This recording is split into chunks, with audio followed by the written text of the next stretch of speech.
Ahoj lidi, zdraví vás Danny. Možná mě znáte, jak jsem natáčel s Johnny a Matty videa. K dnešku vám řeknu, jak můžete hrát hru Shakes of Fiji. Je to jednoduché, takže jdem na to. Kliknete si mozaiku nebo Google třeba, napíšete si SFRAME. Je to jednoduché. Dáte hned tu první kolonku, dáte login, můžete si vybrat svět a jazyk, no, třeba 21 je to nejnovější, dáte pokračovat.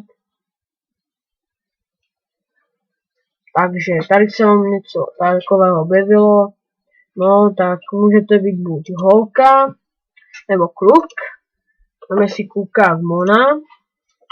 No, ten ujde, dáme si kouzelníka, bude podle mě nejsilnější, tak si můžete vybrat válečníka a průzkumníka, dáte uložit, napíšete si jméno, Danny, Danny, Pivogo,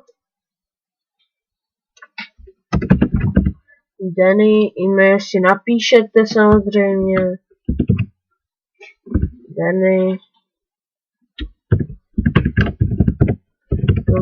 .cz, napíšete si heslo,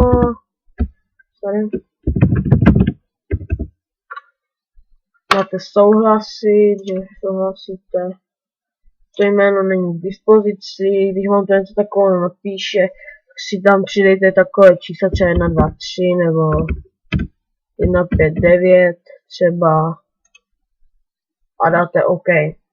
Dobře, takže objevila se vám tohle, jako první byste si měli zajít do zbrojírny, máte tohle, ukáže se vám tady to oblečení, takže jdeme kupovat tohle, koupíme brnění 2, tohle ladnější.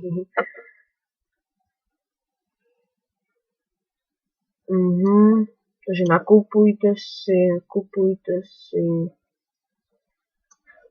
z tohle třeba, jo. Potom čaroobchod, nemám ty, stejně tu je nic, akorát vydrž, jinak postava, jak vidíte, inteligenci byste si měli dávat jako kouzelníci, protože je to pro vás důležité. Když si přidáte, tak jste silnější. Potom, když jste průzkumník, tak obratnost a sílu ti válečníci by si měli dávat. A výdrž vám dává životy a štěstí taky, takže výdrž a štěstí byste si měli dávat všichni. Jak válečníci, tak průzkumníci, tak i kouzelníci. Potom tady máte, dáme si třeba Syn slávy, tu si můžete vybrat protivníka, dáme si třeba tady toho, dáme, nedáme, bychom dát, dáme na jednu ranu, nevadí.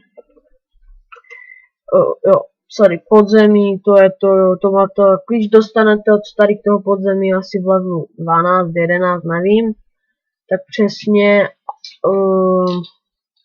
až dostanete, tak budete mít takové hruzy proti sobě, takové kostlivce, bubáky a takové.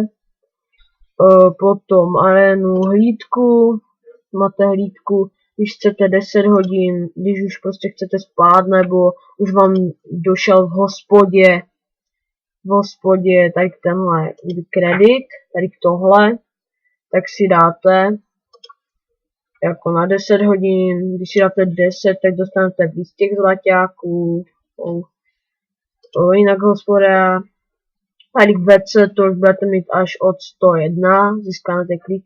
Tady můžete vyhrát nějaké zlaťáky, když budete mít štěstí, a žádný nemám zrovna.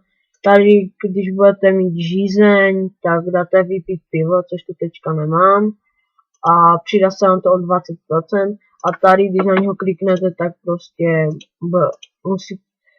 vybíráte si úkoly, vezmu si tenhle, měli byste si brát, kde je nejvíc zkušeností, tady tohle nejlepší, takže si ho beru. Style máte každý jiný, jako kouzelník má tuhle, průzkumník má jinačí a ten válečník má taky jinačí. Takže můžete si tady vybrat ty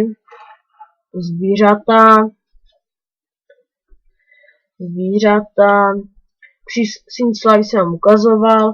Arena je úplně to samé, akorát, že ten protivník už ho dostanete.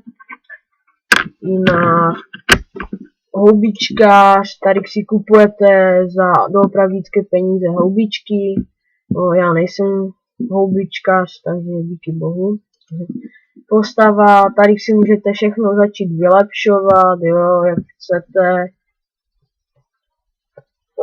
Potom jo, a volby, to je to poslední. Tady si můžete napsat jako co chcete, jo, jako tady si můžete co chcete, hlasito si můžete dát. Můžete si změnit obrázek, změnit e-mail, heslo, ověření e-mailu, abyste dostali 10 houbiček, nebo smazat účet. Jo, a ještě cech. Když máte 10 zlaťáků, tak si můžete založit. Napíšete si tady třeba, nevím, cech Dennyho. Jo, tak, a když máte těch 10 těch zlaťáků, tak si ho můžete založit. A můžete si pozvat svoje kamarády a můžete útočit proti podzemí a dalším těm cechům.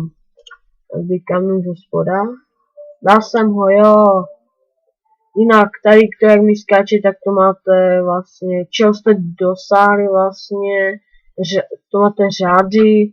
Tady tenhle se fakt málo kdy vidí u někoho, protože je to fakt těžké získat. Tady to máte to jezdecké zvíře ze stáje a to můžete napsat, třeba nevím,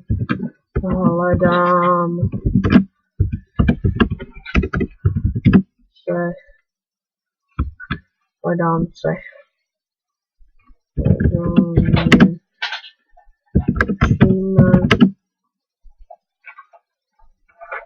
Toho. Jo, třeba tady k toho si můžete napsat nebo úplně něco jiného. Je to na vás. A to je pro dnešek všechno. A děkuju. A někdy příště zase u dalšího videa. Čau.